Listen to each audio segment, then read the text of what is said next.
C'est une mélodie qui vous donne des frissons. Celle de la plus grande épopée mafieuse d'Hollywood, Le Parrain de Francis Ford Coppola. La performance de Marlon Brando dans le rôle de Don Vito Corleone restera mémorable. Mais le véritable choc a été provoqué par un acteur jusqu'alors inconnu, Al Pacino. C'est le rôle de sa vie.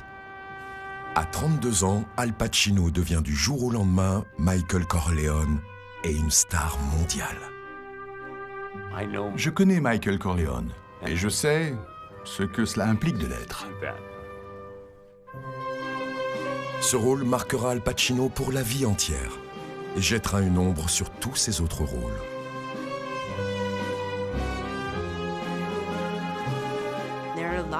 Il a joué tout au long de sa carrière énormément de personnages qui doivent faire face à l'isolement et à la solitude.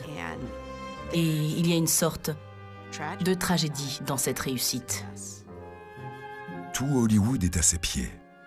Mais en tournage, Al Pacino n'a pas l'adrénaline qu'il tire d'un vrai public. Il a besoin d'être sur le fil du rasoir. Toujours, il cherche le danger. Si cela ne tenait qu'à Al, il n'aurait jamais joué dans un film. Il a été forcé de devenir aussi célèbre.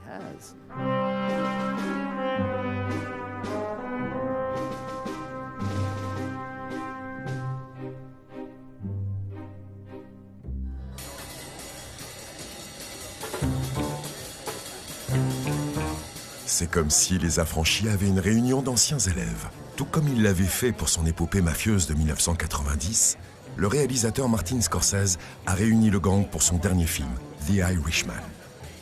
Robert De Niro, Joe Pesci et un nouveau venu à bord, Al Pacino, qui malgré ses presque 80 ans n'a rien perdu de sa verve caractéristique. Je pense que beaucoup de gens ont à un moment fait abstraction de Pacino. Ils disaient qu'il ne faisait que crier, qu'il ne faisait que de grands mouvements, de grands gestes dramatiques. Damn it! How do you do that? How stupid can you be? That fucking cocksucker Kennedy has got his nose up my ass everywhere I go! Mais il y a beaucoup de moments calmes dans The Irishman, et je pense que c'est là qu'il excelle vraiment. Il revient en quelque sorte à ses premiers rôles, qui montrent tout ce qui se passe dans les coulisses sans qu'il ne dise rien.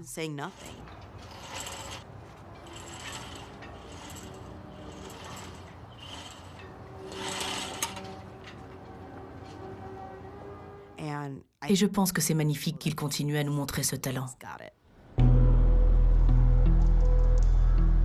New York, où il vit depuis toujours et où il est né en 1940, sous le nom d'Alfredo James Pacino, fils d'immigrés italiens.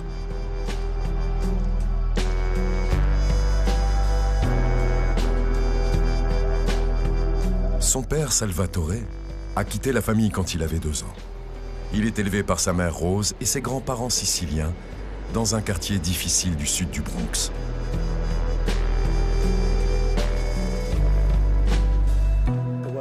Ce n'était pas un quartier très riche. Beaucoup de gens pauvres vivaient dans le sud du Bronx. C'était son expérience. Donc vous ne dormiez jamais dans votre propre chambre.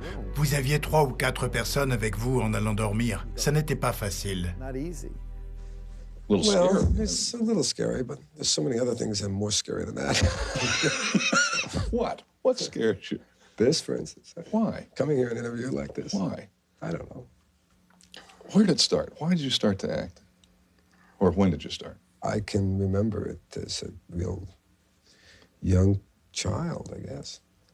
My mother took me to the movies, and I would come home and I found I acted out all the parts that day. I guess I was a sort of lonely child.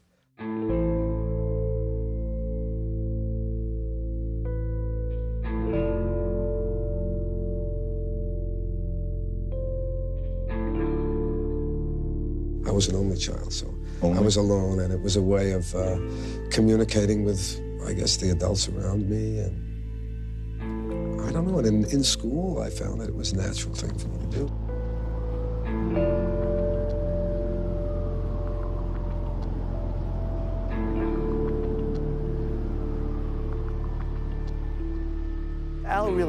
Al a toujours eu son propre rythme, vous savez, depuis l'enfance. Il y avait quelque chose en lui qui avait besoin d'être exprimé.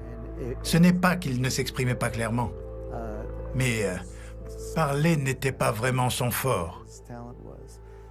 Son véritable talent, c'était de faire sortir les émotions, de faire rire les gens.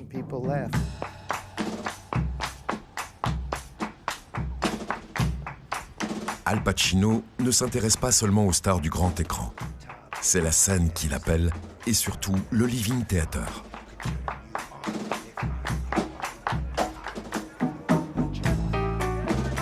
Fondé à la fin des années 40 par l'actrice Judith Malina avec le peintre et poète Julian Beck, le Living Theater a radicalement rompu avec les conventions théâtrales de l'époque. Les artistes d'avant-garde défiaient leur public.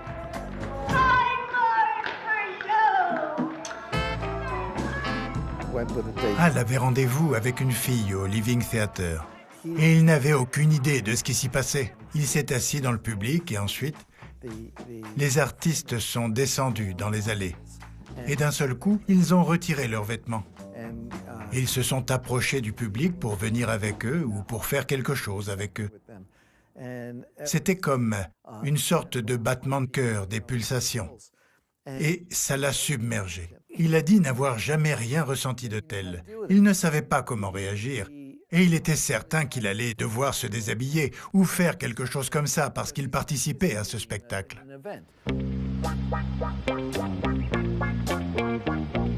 C'est le monde dans lequel Al Pacino rêve d'être. En 1958, il quitte la maison parentale et s'installe à Greenwich Village, à l'époque, comme aujourd'hui, le quartier des artistes et des hipsters de Manhattan.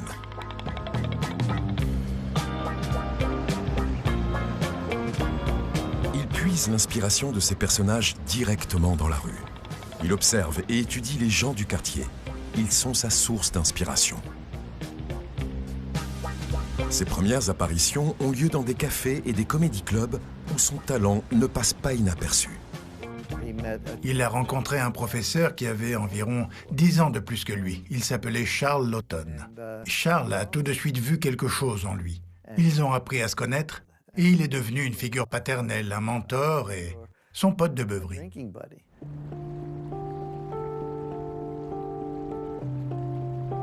Mais au moment où sa carrière prend son envol, sa mère décède, à l'âge de 42 ans. Un an plus tard, son grand-père meurt lui aussi. Il a perdu 2 des personnes les plus importantes de sa vie avant même d'avoir réussi. L'auteur Lawrence Grobel a appris à connaître Al Pacino grâce à de nombreuses discussions. Mais Al Pacino garde pour lui ce triste chapitre. C'est l'un des rares domaines sur lesquels Al ne parle pas en détail. J'ai essayé de différentes manières, vous savez, parce que je suis curieux. Je pense qu'il a vu que la vie pouvait être très courte quand sa mère est morte si jeune. À 22 ans, le jeune Al Pacino lutte pour se remettre du choc. Son caractère se forge. Because I was always acting, you know, in a sense, being the clown or being the interpreter or the performer. I was a clown. Well, that's what I did the first part of my life, you know. I did only comedy. You know, you see how funny I am? It sort of saved my life at the time because I was, I guess, so depressed. So Now, was that so real? unhappy that that anything funny was. Really? That's a good therapy. Bien qu'il ait été recalé auparavant, il se présente à nouveau au célèbre Actors Studio. Cette fois, il est accepté. Ici, Lee Strasberg, professeur d'art dramatique, lui montre les méthodes de la comédie. En 2005, Al Pacino retourne dans ce lieu presque sacré du théâtre. Thank you. Coming to the Actors Studio and listening to Lee wasn't to listen to Lee and method acting literally. Yeah. It was to get a sense of what was the momentum, what was the spirit of the thing. The best thing an actor can do is a role in a play in front of an audience. En 1969, c'est exactement ce qu'il apprend quand il fait ses débuts à Broadway dans Un tigre porte-t-il une cravate?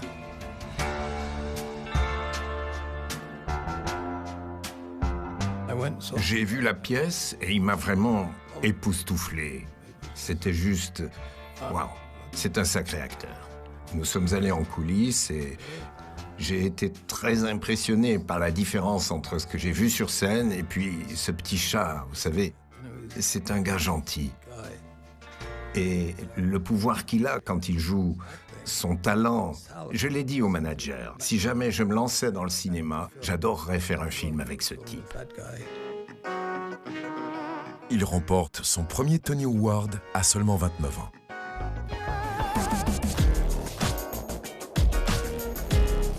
À Hollywood, au début des années 70, Al Pacino est un inconnu. C'est le temps des changements. Les studios classiques cèdent leur place à un nouvel Hollywood. À l'arrivée de la contre-culture avec ses nouvelles influences et l'art qui commence à bouillonner un peu partout, beaucoup d'étudiants en école de cinéma sont influencés par les films d'auteur et se mettent à regarder des films étrangers. Ils ont commencé à s'installer à Hollywood et à réaliser leurs propres projets. Parmi eux, on retrouve Martin Scorsese, Francis Ford Coppola et aussi Steven Spielberg.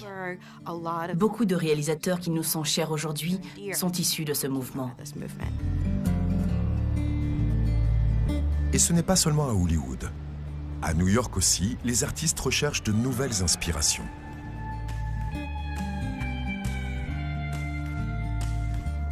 Cela inclut le photographe et réalisateur vedette Jerry Schatzberg, qui a maintenant 92 ans.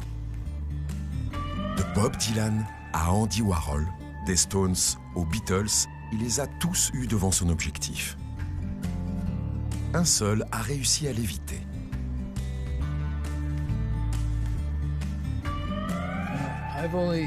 Je n'ai pris qu'une seule photo d'Al. C'est celle-là. C'est un Polaroid. C'est la seule photo que j'ai jamais prise. Ça fait 50 ans qu'on parle d'organiser une séance. Il dit toujours oui, je dis toujours oui, et nous ne l'avons toujours pas fait. Mais, comme je suis encore jeune, je suis convaincu qu'on va y arriver. En 1971, Jerry Schatzberg est à la recherche du personnage principal pour son film sur un couple de drogués à New York. La dernière personne qui est venue lire mon script était Robert De Niro, et je me suis dit, ce type est vraiment génial. Je me souviens qu'un jour, j'étais sur la 3e avenue, j'étais devant un magasin de surplus militaire. J'ai entendu une voix derrière moi qui disait « Hé mec, je veux vraiment faire ce film ». Je me retourne, c'est De Niro. J'ai été pris comme le lapin qui est pris par les phares d'une voiture. Qu'est-ce que je peux dire? Je ne savais pas quoi lui répondre. Alors j'ai dit la vérité, vous savez. Pour moi, Al est le personnage et il le restera. Il a été mon premier amour et ma première expérience. Il m'a regardé et il s'est retourné et il est parti. C'est ainsi qu'Al Pacino a obtenu son premier rôle. Dans le drame social de Jerry Schatzberg, Panic à Needle Park, il joue le rôle de Bobby, un dealer drogué new-yorkais qui tombe amoureux d'une SDF, Hélène. Le film est tourné à Sherman Square, un petit parc au milieu de Manhattan. Au début des années 70, c'est un lieu de rencontre et un point de ralliement pour les dealers et drogués. C'est moi qui lui ai appris comment se droguer. I'm gonna work for Hank. I don't want you taking shit from nobody. Registered.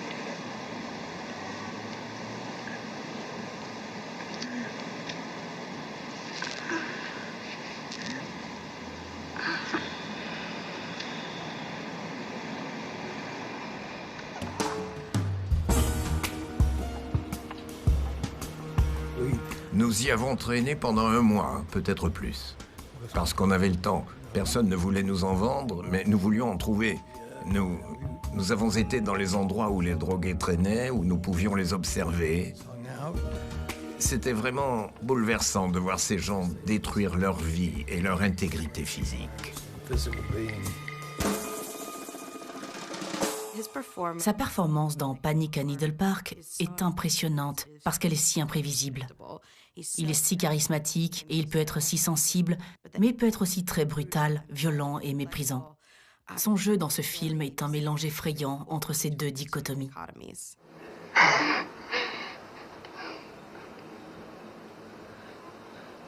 You're my girl. You were piddling your ass all over the West Side! You don't understand! Give me that shit! You've been pushing, you've been shooting, you've been selling! On entend vite parler de la polyvalence et du réalisme de son jeu. Et ça finit par se savoir à Hollywood. C'est ici que le réalisateur Francis Ford Coppola prévoit de tourner pour la Paramount Le Parrain, basé sur le best-seller de Mario Puzo. Le studio engage Gray Frederickson comme coproducteur. Avec Coppola, il commence la recherche d'acteurs. When I read The Godfather, whenever I would see the character of Michael, I saw Al's face. Two. So that when they were suggesting, you know, like Ryan O'Neal or Robert Redford could be like a Northern Italian, I already had Al's face ingrained. Le studio voulait une star de cinéma, et personne ne savait qui était Al. Alors ce fut un combat. Ils ne voulaient même pas de Marlon Brando. Les directeurs des studios ont leur propre idée de ce que devrait être l'histoire.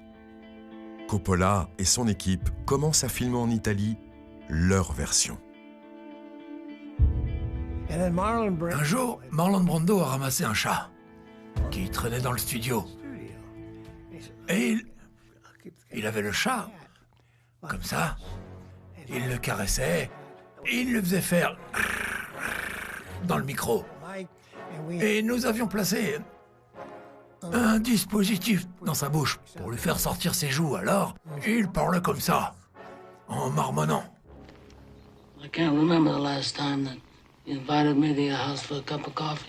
Tout était sombre. Ils ne pouvaient ni le voir ni l'entendre. Et ils ont dit, ce film va être un désastre. Il y a un acteur dont les gérants des studios sont particulièrement mécontents. Il s'agit du plus jeune et du plus inconnu des acteurs.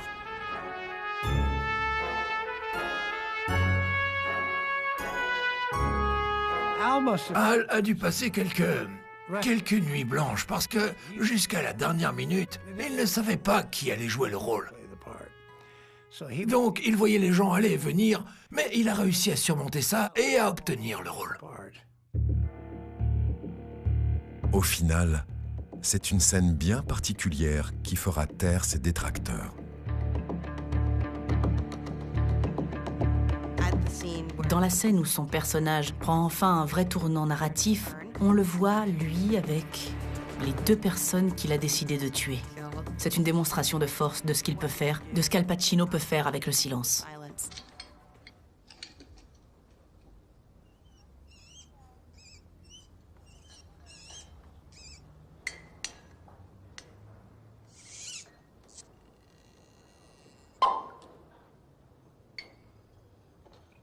C'est calme. Quelqu'un parle, et il y a tous ces autres bruits autour de lui. Vous savez à quoi il pense. Vous savez ce à quoi il se prépare. What I want, what's most important to me, he said I have a guarantee. No more attempts on my father's life. What guarantees can I give you, Mike? I am the hunted one. I missed my chance. You think too much of me, kid. On le voit, vous savez, aller aux toilettes, prendre le pistolet, et il remet ses cheveux en place, il retourne à la table. Et puis la caméra zoome sur lui et vous voyez ce à quoi il pense. Vous savez ce qu'il se prépare à faire. Et puis quand il va enfin tirer sur les deux personnes qu'il a l'intention de tuer, c'est une grande libération d'énergie. C'est le moment où il revendique sa couronne. Michelozzi, tu mi capisci, no? Sei italiano come tuo padre? Tuo padre sta male. Quando tu sta meglio, cerchiamo di fare un riunione e mettiamo tutto a posto. Sti fissaria, si deve finire.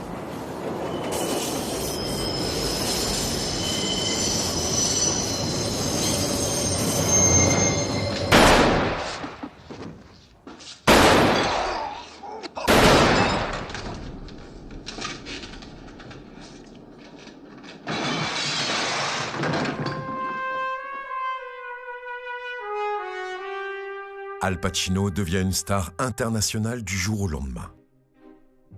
Son style de jeu très réaliste devient une référence. 2 ans plus tard, la suite de l'épopée mafieuse sort en salle. Trahi par son propre frère, Michael Corleone, devenu parrain, ne connaît aucune pitié. Il lui donne le baiser de la mort. C'est un truc célèbre de la mafia. Ils attrapent un gars et ils l'embrassent sur la bouche. Ça, c'est le baiser de la mort. Ça veut dire tu es mort pour moi. I know it was you, Fredo. You broke my heart. You broke my heart.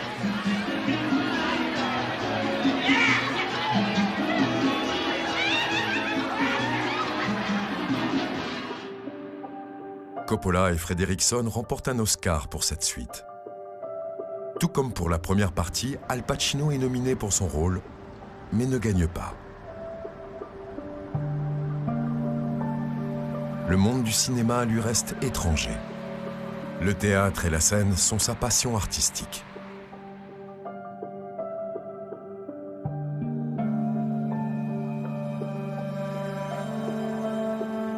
So theater, the wire is up there. In the movies, it's on the floor. So what's the difference? Think of it. When you're walking on a wire that high, something happens to you. There's no going back again. On the floor, you cannot fall. That's the take, right? That's the film. It's like, okay, let's do it again. I started wrong. I want to go back again. But in the theater, once you start, that's it. The adrenaline is different. Si cela ne tenait qu'à Al, il n'aurait jamais joué dans aucun film. Il aurait juste été en répétition et il aurait fait du petit théâtre. Et il aurait été heureux de ne faire ça qu'à Broadway. Il a été en quelque sorte poussé vers sa célébrité. La renommée soudaine et le culte de la personnalité pèsent lourdement sur la jeune star. Avec Michael Corleone, il a créé un personnage qui éclipse tout ce qu'il fait. Il est, au fil du temps, devenu son propre maître, de telle sorte qu'il n'y a personne autour de lui, personne sur qui il peut s'appuyer. Il y a une sorte de tragédie là-dedans. Il était souvent seul et il fréquentait différentes femmes et parfois il disparaissait. Il buvait trop. Il était conscient d'avoir un problème, mais il ne parvenait pas à s'en sortir. Au lieu de cela, Al Pacino s'investit à 100% dans ses rôles et continue à chercher ses personnages dans la vie réelle. Le Serpico de 1973 est basé sur l'histoire vraie d'un policier de New York. Pour préparer le rôle, Al Pacino rencontre le vrai Frank Serpico, qui a révélé une affaire de corruption dans son propre service. Quel genre de gars fait ce qu'il a fait? Vous savez, quel genre de type va dénoncer la corruption de ses collègues? C'est une chose très dangereuse à faire. Il doit avoir un haut niveau de moralité et il doit avoir une grande force de caractère. Une fois que vous avez les bonnes chaussures, une fois que vous avez la veste que vous aimez ou le chapeau, ou quel que soit le style, vous commencez à vous les approprier. Et je pense que c'est ce qui s'est passé avec Serpico. So fucking corrupt. Everybody, everyone, nobody giving a shit. There's got to be a way to wipe it out. God damn it, there's got to be a way. Let's get out of here for a while, huh, honey? Let's go to a movie. Will you quit handling me? What are you doing? Go to a movie. How am I going to go to a movie? Vous faites ce voyage avec lui et il va contre le système. Il va contre la corruption des forces de police qu'il aime. Il aime être un policier. Et vous le voyez être tellement obstiné, si obstiné que vous pensez presque qu'il a tort. Hey, you. Hey, who? You. Get over here and empty your pockets. I don't do that. You're my prisoner. You do what I tell you to do. Get over here. He's gonna get nasty about it. Fucking man! Frank, cool it, man! Hey, motherfucker! Spit! Frank! Hey, Frank, Rudy's on. He's good people. Stay the fuck out of this! Il était si réel et les émotions qu'il provoquait étaient si puissantes pour moi à l'adolescence. J'étais juste abasourdi. Dans presque toutes les scènes, Al Pacino apparaît dans une tenue différente. Parce que le vrai Serpico en tant que policier sous couverture était un véritable artiste de la métamorphose.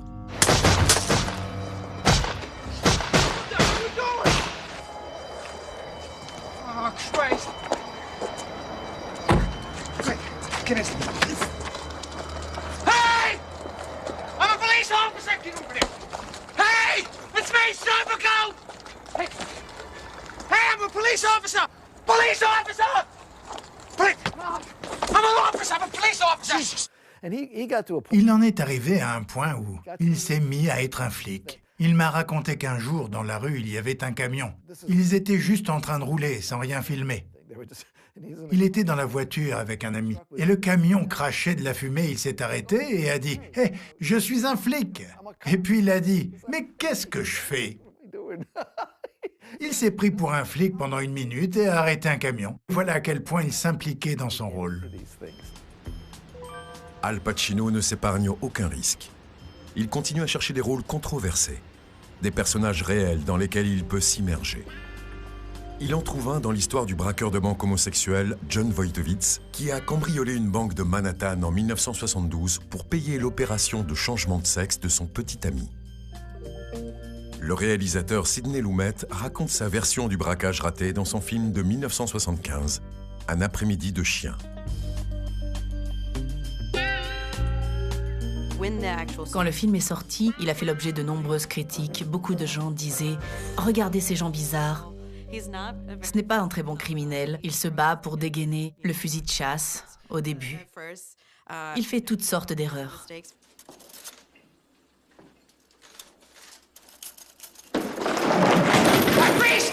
Nobody move! Get over there! Okay. All right, get away from those alarms. Good! Now get in the center. He moves, take his head off. Put the gun on him. Get out of the center. Sonny? I can't do it, Sonny. What?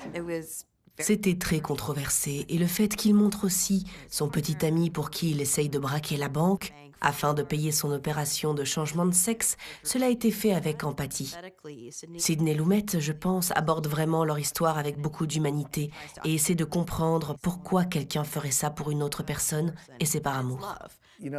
Vous savez que l'une des scènes les plus célèbres du film est lorsqu'il sort et qu'il crie « Attica, Attica ». Ce n'était pas dans le film, ce n'était écrit par personne et elle n'y avait pas pensé. C'est l'assistant réalisateur qui lui a dit « Dis Attica, Attica ». La première fois, il dit « Attica » et puis il répète « Attica ». En plus, des gens qui sont derrière, qui regardent, ce ne sont même pas des figurants, ils sont juste là. Ils répondent « Attica » et lui hurlent dessus.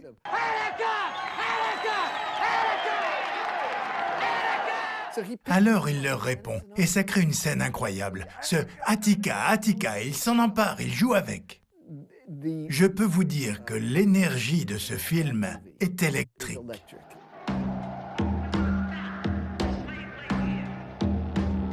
Avec son cri de guerre Attica, Al Pacino fait référence à la répression sanglante du soulèvement de 1971 dans la prison d'Attica à New York, où 33 détenus ont été tués et 85 blessés.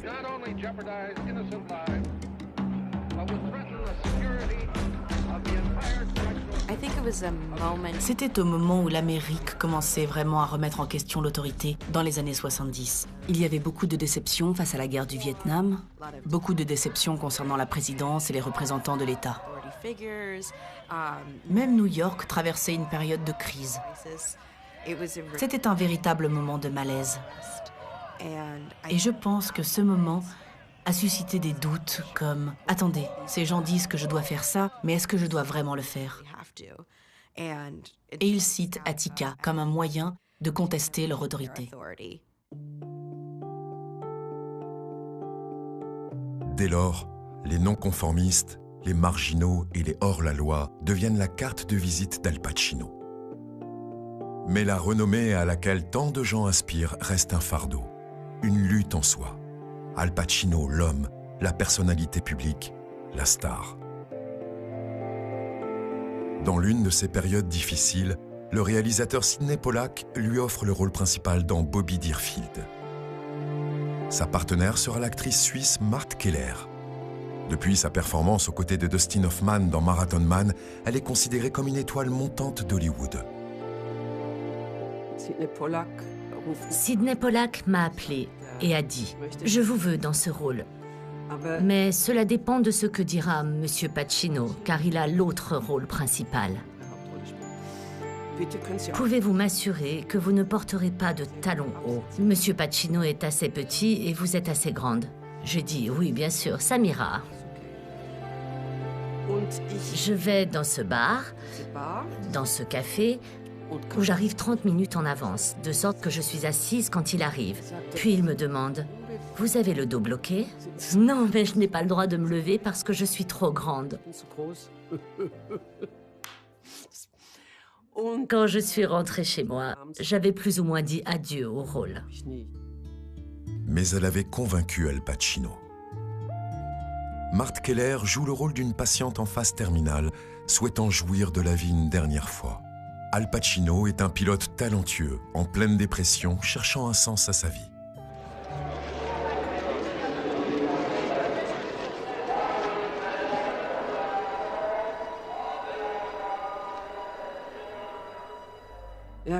Il a du mal à parler. Et quand il a besoin de faire quelque chose, il prend vie à travers elle, elle qui est en train de mourir. Et quand je lui dis « crie, crie », il ne peut pas crier, rien ne sort sauf un tas d'air chaud. I think I'm going to scream.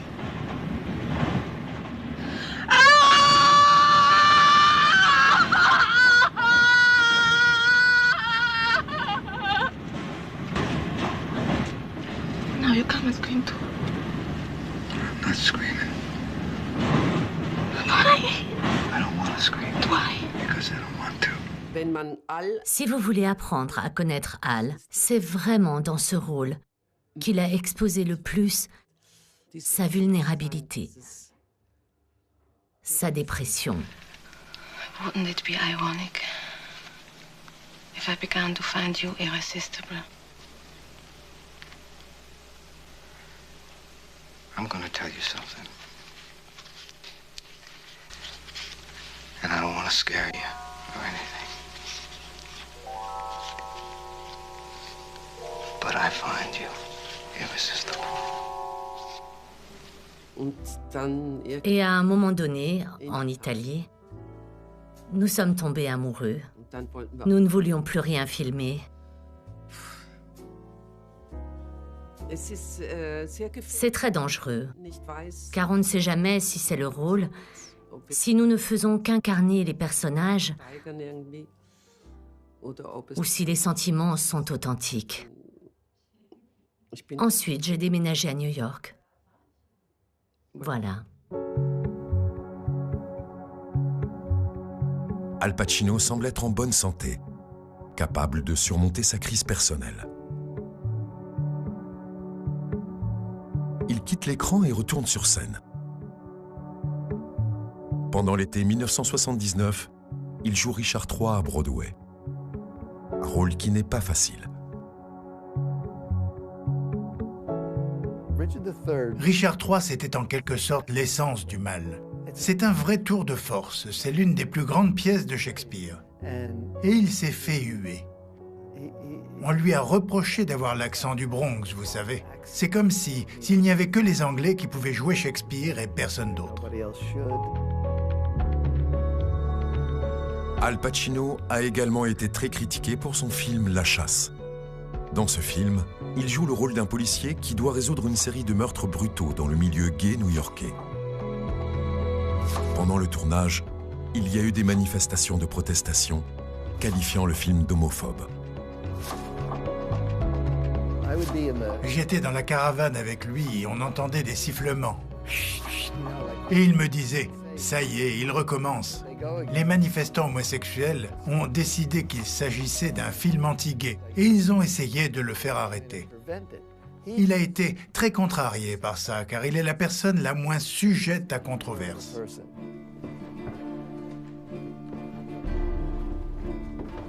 Lawrence Grobel a rencontré de nombreuses stars d'Hollywood au cours de sa carrière. Suivez-moi. Ici, c'est Il était une fois à Hollywood.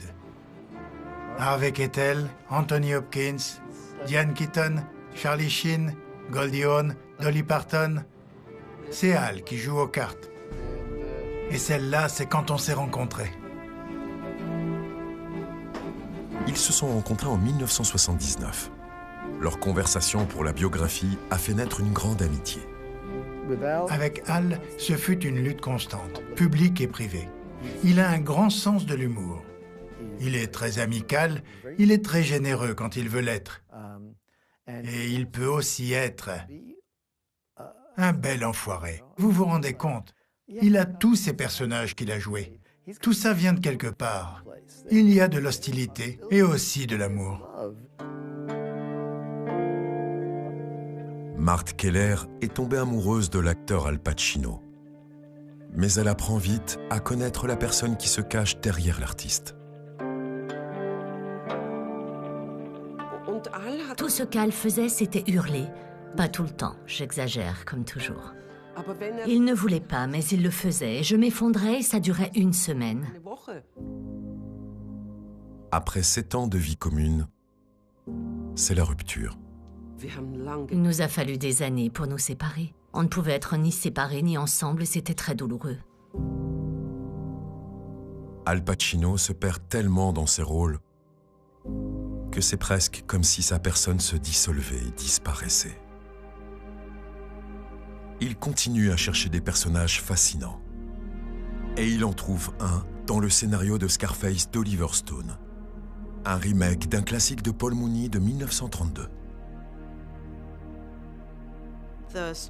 L'histoire raconte que le président Jimmy Carter a autorisé les Cubains à venir en tant que réfugiés et que Castro, en réponse, a ouvert les prisons et laissé les criminels débarquer sur les côtes américaines.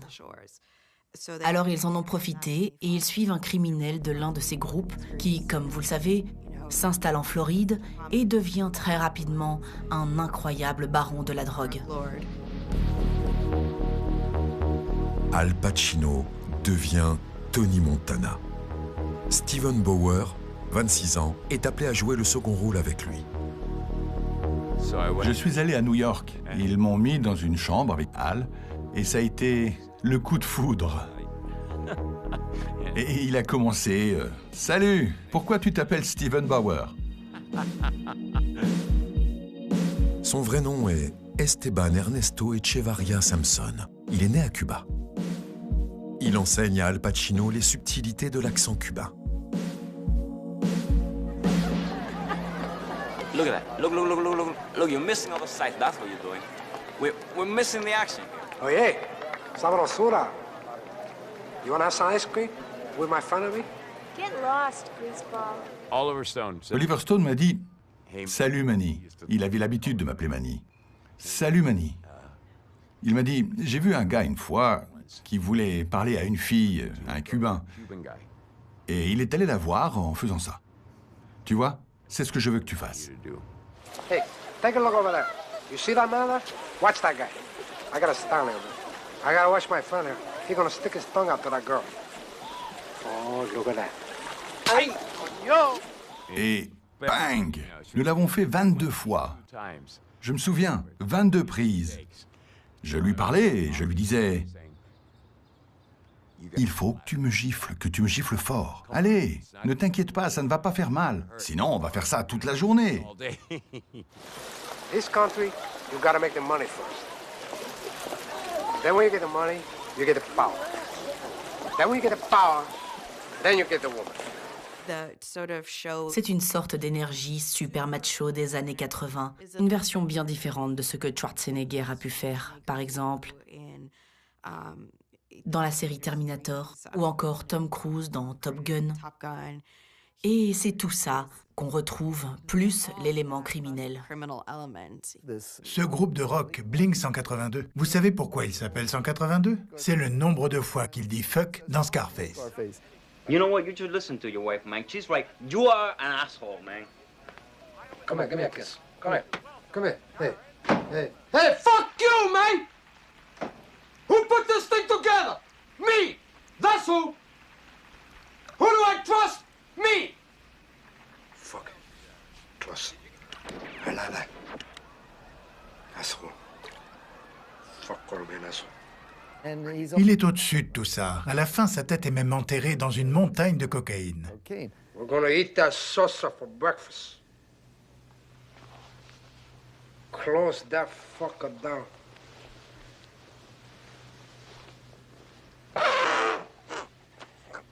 You've done it. Bien sûr, on peut manipuler des armes. Al a marqué un point. Il savait ce qu'il utilisait. Vous savez. Et à la fin, la scène où il attrape le lance-grenade. Et il dit « Dis bonjour ». Say hello to my little friend! You wanna play rough? Okay. God! Okay, you like that? Huh? You want more?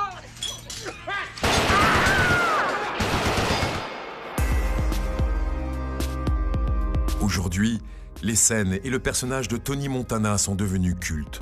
Mais à l'époque, le film était très controversé. Quand nous avons vu le film à Broadway, Martin Scorsese était assis devant moi. Et au milieu du film, il s'est retourné et il m'a dit « C'est génial, c'est génial. Mais ils vont détester à Hollywood. » Et j'ai dit « Pourquoi ?» Et il m'a dit « Parce qu'il s'agit d'eux. » Je pensais que c'était un grand film. Pendant la période Scarface, dans la rue, on l'appelait Tony Montana. « Hey, Tony Montana, Tony !» Comme ça, c'est dingue. Et puis les critiques, elles étaient négatives à 95%. Brian De Palma est un réalisateur de merde. Il exploite la violence. Et ils étaient méchants, ils étaient très méchants. Ils étaient du genre « Al Pacino doit retourner à l'école du théâtre ».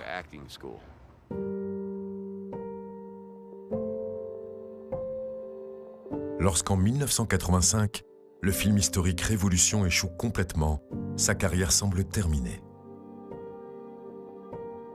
Il se confie à Mart Keller, avec qui il est resté très ami après leur rupture. Un jour, il a tout simplement cessé de travailler. Il n'avait plus envie. Et puis nous sommes passés par Central Park. Je pourrais pleurer en y repensant. On a traversé Central Park et j'ai commencé à pleurer. J'ai dit, peu importe ce que c'est, tu as un don. Et tu ne l'utilises pas, tu le gaspilles, alors que d'autres travaillent jusqu'à la mort.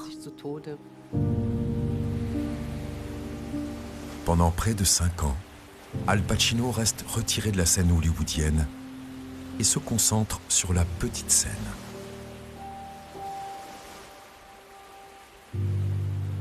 Ce n'est qu'en 1989 qu'il revient au cinéma.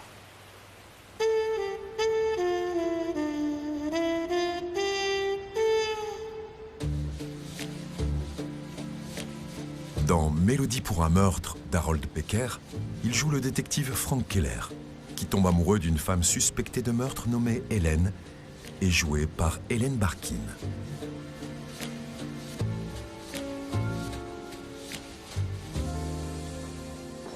I believe in animal attraction. I believe in love at first sight. I believe in this. And I don't feel it with you. Helen Barkin y était formidable, vous savez. Était-elle la tueuse ou non? Hal, c'est le flic qui est sur l'affaire et qui tombe amoureux d'elle. Et le pire, c'est qu'il ne sait pas si elle va le tuer. What are you looking for? Oh, what are you doing? What are you looking for? Huh?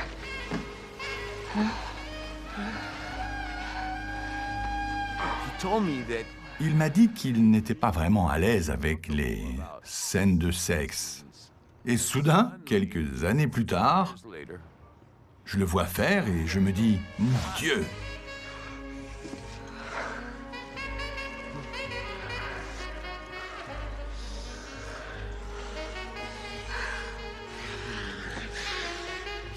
Il ne cesse de grandir. Vous savez, c'est ce qui me passionnait tellement. Il est allé plus loin, il s'est dépassé, il est sorti de sa zone de confort.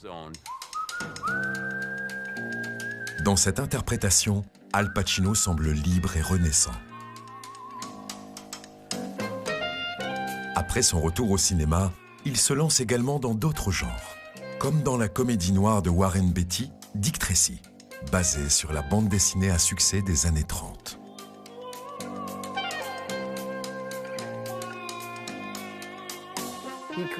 Il a créé un personnage différent de tous les personnages de dessins animés. Quand on regarde les Jokers et tous les autres, le Joker effrayant, c'est autre chose. Avec le Joker de Nicholson, vous y êtes presque, mais le top, c'est ce que Hal a fait avec Big Boy. We all go down. There was one Napoleon, one Washington, one me. I'm out. Le personnage que joue Al Pacino est une sorte de sosie d'Al Capone. Et il est à la tête de toutes sortes d'hommes de main différents qui ont tous un maquillage très bizarre et exagéré. This is beautiful. I want to hang this on my wall. I gotta hand it to you. And he ain't. Your people did it. They got Tracy out of the way. Keep him out of the way. Boys, we're back in business. On peut voir que Big Boy est en plein essor grâce à la manière dont est filmée cette scène. Le réalisateur met côte à côte un Dick Tracy à l'air triste et un Big Boy très joyeux. Big boy.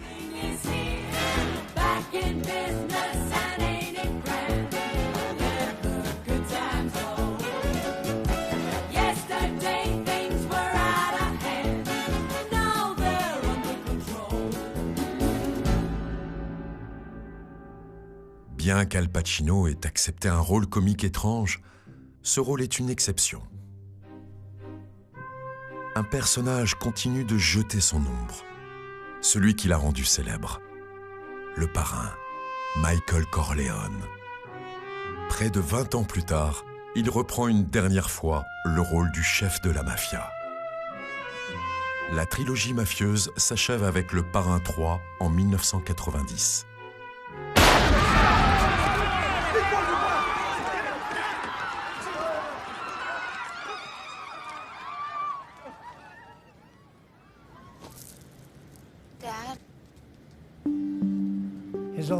Sa propre fille dans ses bras. Au sommet de sa gloire. Au sommet de sa carrière. Quand un homme a tout et que vous le voyez perdre la chose qui lui est la plus précieuse dans le monde entier, il laisse échapper un cri horrifiant, mais rien ne sort. Let her go.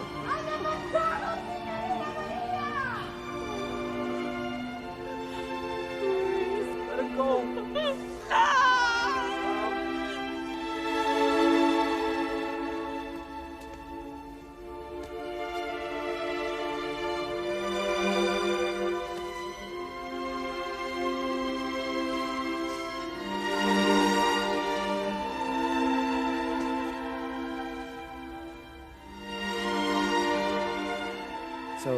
C'est comme un cri silencieux, comme le cri de Munch.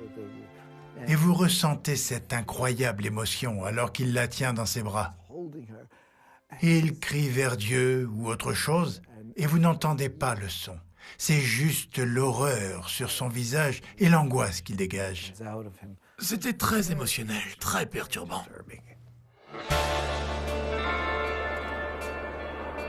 Al Pacino est l'un des plus grands noms d'Hollywood. Mais le sommet de sa carrière est encore à venir. En 1992, il joue l'ex-lieutenant Frank Slade dans Le Temps d'un week-end.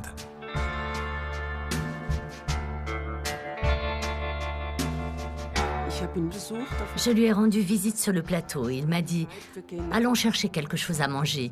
J'ai une scène à tourner, ça ne prendra pas longtemps. Reste dans la caravane. » De la caravane, je l'ai regardé traverser Park Avenue. Et il est tombé.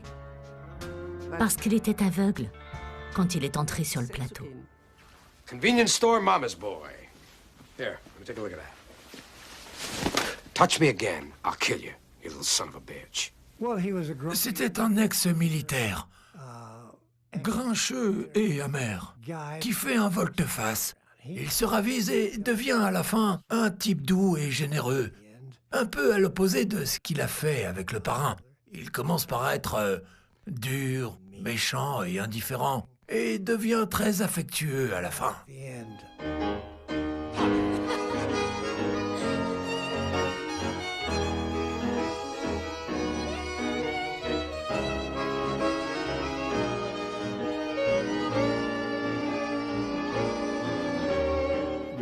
Vous n'êtes pas handicapé si vous ne voulez pas l'être. Si vous croyez en vous, vous pouvez tout faire, y compris danser le tango quand vous êtes aveugle.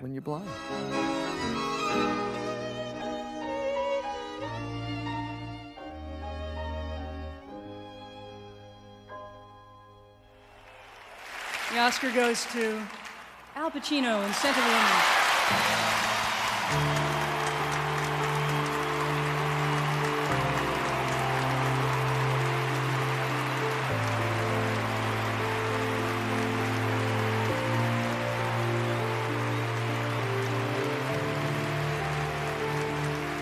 Al Pacino avait été nominé 6 fois aux Oscars. 2 fois comme meilleur second rôle et 4 fois pour le meilleur acteur. Il n'avait jamais gagné. I want to thank the Academy for giving us a gift of encouragement. And this is a gift, a great gift to me. I thank you all, really.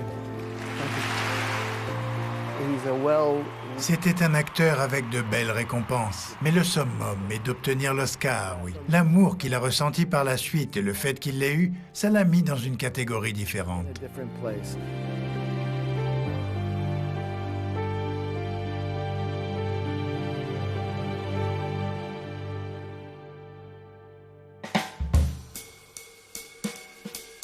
Mais il tourne à nouveau le dos à Hollywood et retourne à New York. Il avait échoué de façon dramatique à Broadway avec Richard III. Mais en 1996, il revient à Shakespeare pour un film expérimental. Analyzing it, approaching it from different angles, putting on costumes, playing out scenes, we could communicate both our passion for it, our understanding that we've come to, and in doing that, communicate a Shakespeare that is about how we feel and how we think today. Now that's the effort we're going to give it here. Comment y amener le public? Comment amener les gens à surmonter la langue de Shakespeare et aussi à comprendre ce qui se passe vraiment? Il voulait rendre cette pièce populaire, alors il la modernise. Il marchait dans les rues et disait aux personnes qu'il croisait « Hé, toi, tu connais Richard III ?» Richard III. You gonna see the play tonight? See it, eh? How much it cost? It's for free. Oh, okay, I'm going then. Okay. All right. Thanks a lot. Will be your first Shakespeare play you see? Yeah. It'd be interesting. Give it a try. And then he would go... Ensuite, il est retourné. Il jouait cette fameuse pièce. Ils en discutaient. Ils ont eu Kevin Spacey et Winona Ryder. Il a fait en sorte que tous ces gens soient impliqués. Il parlait avec des universitaires. Il s'amusait. As soon as he gets what he wants, as soon as he gets Lady Anne, as soon as he gets the crown, then the whole thing... The emptiness. Cousin of Buckingham. My gracious son. Give me thy hand. Thus high by thy advice, And thy assistant is King Richard. C'est là qu'est sa place, là où se trouve le théâtre, et non pas là où se trouvent les feux de la rampe. Il est contre tout cela. Il n'est pas un adepte du showbiz. Il n'aime pas ça. Il n'y est pas à l'aise. Et pourtant, il est à cheval sur les deux mondes. En 2019, Martin Scorsese a rassemblé une collection de gangsters vétérans pour The Irishman. Dans le film, Al Pacino joue Jimmy Hoffa, le patron des Teamsters, et il a excellé dans toutes les scènes. Al Pacino. Quand je suis allée voir The Irishman, ils sont montés sur scène, les acteurs et Scorsese, et il est arrivé comme ça. J'ai tout de suite vu dans son langage corporel qu'il détestait ça. Pourquoi ne suis-je pas à l'hôtel ou juste dans mon lit? Ou simplement je peux boire un café où il fait bon et chaud? Pourquoi dois-je être devant eux? J'ai ressenti cela en regardant ses yeux.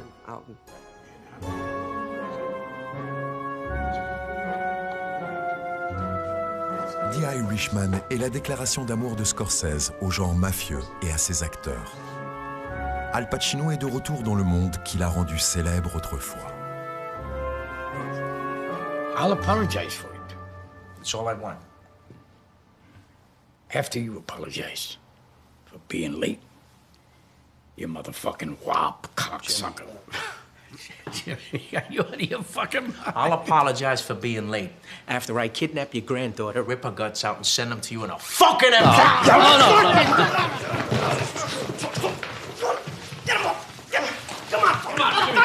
Come on, Tony. Jesus.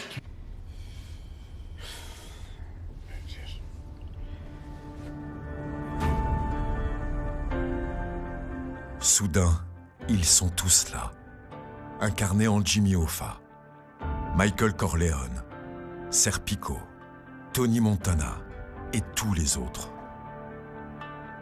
Il y a tellement de personnages différents qui vivent en lui. Parfois, vous ne savez pas quelle personne est là quand vous êtes avec lui. Et je trouve cela fascinant. En dépit de ses presque 80 ans, il s'immerge sans peur dans ses personnages. Il embrasse tout parce que cela fait partie de ce qui fait de lui un artiste. Ses fans le vénèrent pour ça. Al Pacino a appris à gérer le culte qui entoure sa personne, même si c'est à sa façon. Il est devenu plus paisible, mais c'est toujours là. Pouf. Tout d'un coup, il peut entrer en éruption comme un volcan. Le volcan est en sommeil, mais il est là.